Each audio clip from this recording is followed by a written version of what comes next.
30 నిమిషాలలో నొప్పి లేకుండా వేడికోస్ స్వయం చికిత్స ఆవేశ హాస్పిటల్ హైదరాబాద్.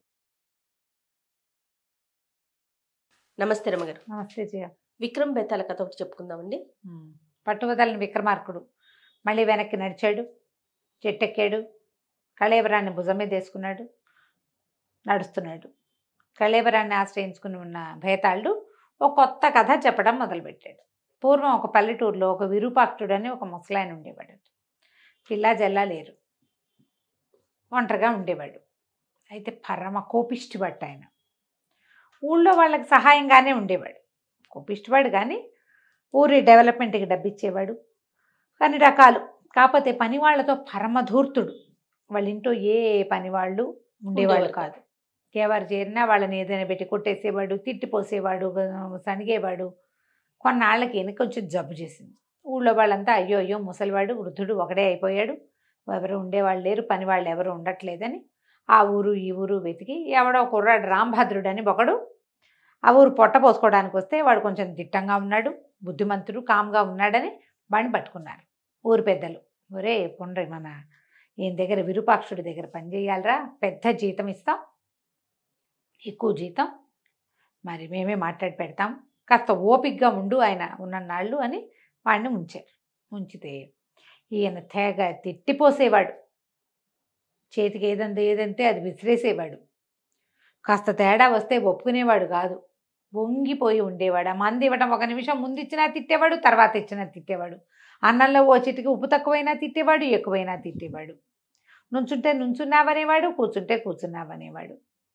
ఓ గంట కనపడకపోతే ఏరా ఎక్కడికి వెళ్ళిపోయారో, నువ్వు లేకపోతే నేను ఎటా బతుకుతానరా అనేవాడు. మళ్ళీ పోనీ అలాగని ఊరుకునేవాడా, మళ్ళీ కనపడింది ఇచ్చి మళ్ళీ తిట్టేవాడు. ఇక ఎంత తిట్లుగా ఎంత విసకటగా ఉండేదో. నెలలు గడుస్తున్నాయి. వచ్చిన ఎవరైనా పెద్దవాళ్ళు వాళ్ళు వీళ్ళు ఈయన చూడడానికి వచ్చినప్పుడు, ఓ నాయన ఎంత ఓపికగా ఉన్నావురా, కొంచెం ఓపికగా ఇట్టగే ఉండు నాయన, నీ డబ్బులు మేము వెనకేసి పెడతాం కానీ బాబాబు, ఈ డబ్బంతా పట్టుకుని ఊరెళ్ళి ఇల్లు వాకిలి ఏర్పరచుకుందు కానీ పొలం పుట్ర కొనుక్కుందు కానీ అని చెప్పేవాళ్ళు. ఇక నెలలు గడిచిపోయినాయి. వీడి డబ్బేమో పేరుకుపోతోంది, అక్కడే తిండి అన్నీ నడిచిపోతున్నాయి, డబ్బు అవసరం లేదు వాడికి ఇక క్రమంగా వాడి ఓపిక అయిపోయింది. వాడికి విసుగు పుట్టేయటం మొదలుపెట్టింది. ఏం చెయ్యాలో తెలీదు, పోదామనుంది. మధ్యలో వెళ్ళిపోతే వాళ్ళు డబ్బు ఇవ్వరేమోనని భయం. వాళ్ళంత డబ్బు 500-600 వరహాలు డబ్బులు పోతాయి కదా.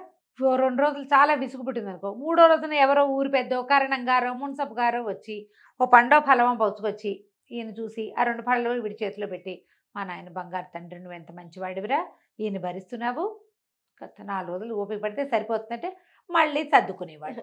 ఏం చేస్తారు అంతేగా. అయితే ఇంతలో ఏమైంది, ఒకనాడు ఆయన మున్సబ్ గారిని కేకేసుకురా అని చెప్పి మున్సబ్ గారితో వీలునామా రాయించాడు. ఏదో వీలునామా రాసి మున్సబ్ గారి చేతిలో పెట్టాడు. సరే, ఏమనిపించింది ఆయనకే నేను అయిపోతాననిపిస్తోంది, అందుకే వీలునామా రాశాడు. ఇక ఎక్కువ రోజులు ఈయన నడవడని ఊళ్ళో అంతా చెప్పుకున్నారు. ఇంకొన్నాళ్ళు ఓపిక పడదామని వీడు బళ్ళ బిగబోన ఏడుపు వచ్చేస్తూ ఉండేది. వాడికి అన్నం సాయించేది కాదు. తిట్లు శాపనార్థాలు ఎవడు పడతాడు. రాత్రిపూట పడుకునేటప్పుడు, ఉన్నాయినా కాళ్ళ నొప్పులురా, నువ్వు లేకపోతే నేను ఎట్టా బతుకుంటానరా, భద్రుడు నువ్వు ఉండాలిరా అనేవాడు. తెల్లారేసరికి స్టార్ట్. అయితే ఏమైంది, ఒకనాటి రాత్రి వీడు మంచి నిద్రలో ఉన్నాడు భద్రుడు. ఆయన పిలిచాడు.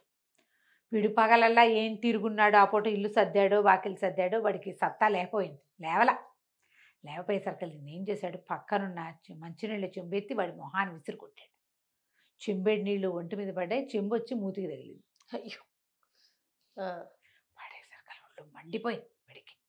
నిద్రలో ఎట్లాంటి హదాటం లేస్తారు, లేవటం ఏంటి, ఈయన మొహం మీద 2 చేతులు వేసి నొక్కేసాడు. నొక్కేసేసరికి 2 నిమిషాల్లో అయిపోయాడు. ఏం చేయాలో తెలిసి చంపేశాను నేను. వాడికి అర్థమైంది. ఆ కచ్చ తీరిపోయేసరికి అమ్మా చచ్చిపోయాడు, ఏం చేయాలి తెలియదు, మూలకొచ్చున్నాడు. తెల్లారింది. పాలేళ్ళు వాళ్ళు ఇంకా ఉన్నారు. వీడేమో ఏమంటారు, పర్సనల్ అసిస్టెంట్. వాకిట్లో పాలు తీసేవాళ్ళు, మరి వాకిళ్ళు ఊడ్చేది, ఇల్లు ఊడ్చి తడిబట్టి పెట్టేది, గిన్నెలు తోమేది, ఇంతమంది ఉన్నారా, అందరూ వచ్చారు.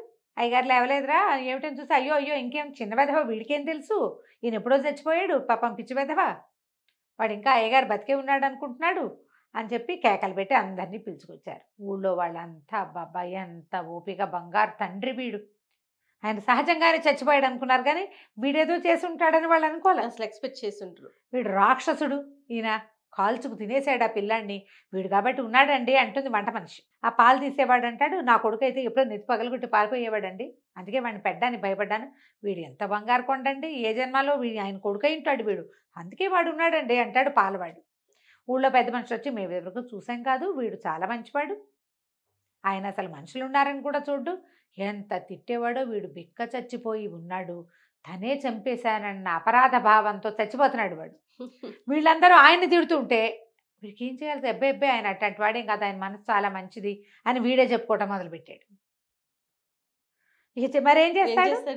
అవునండి, ఆయన నన్ను బాగా తిట్టాడని అనలేడు, తను చంపేశానన్న ఫీలింగ్ తోటి ఉన్నాడు. ఎంత ఆత్మక్షోభకి గురైపోయాడంటే వాడు, వృధాగా చంపేశానే పెద్దవాడిని, ఆయన అంతటా ఆయన ఇంకో 4 రోజులు ఉండిపోయేవాడు. ఎవ్వరూ వీడిని అనుమానించాల. అక్కడి నుంచి ఏముంది పట్టు అన్నారు.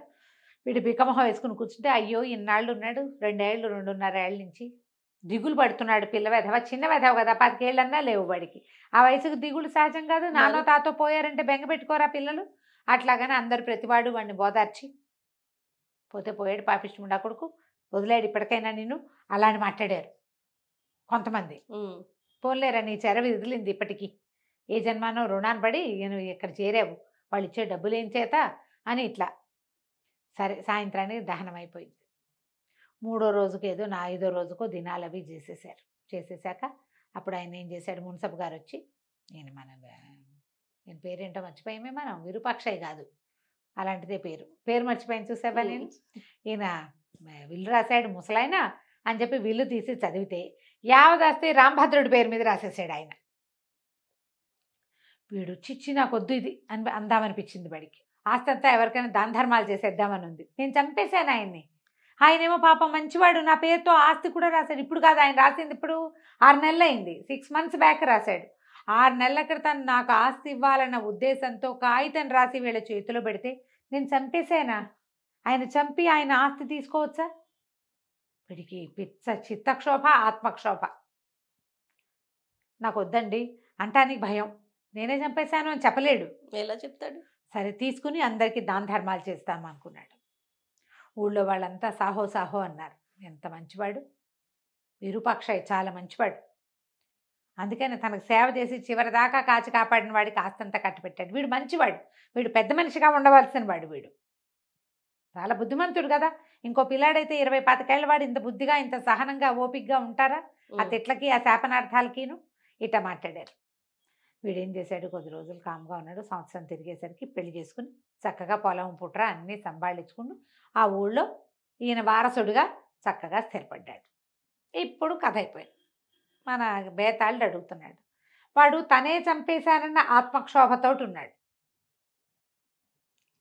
వాడి చిత్తక్షోభ బాధగా ఉంది వాడికి. చంపేసి ఈ ఆస్తిని నేను ఎట్లా తీసుకుంటాను, దానం ధర్మం చేస్తానని నిశ్చయించుకున్నవాడు ఎందుకు ఆ ఆస్తి అనుభవించడానికి తూగాడు అంటే వాడికి అవేం లేవా అని అడిగాడు. రాజుగారు నవ్వాడు, ఎందుకు లేవు, అవన్నీ ఉన్నాయి. చిత్తక్షోభ కంటే ప్రపంచం ఎక్కువ బలమైంది.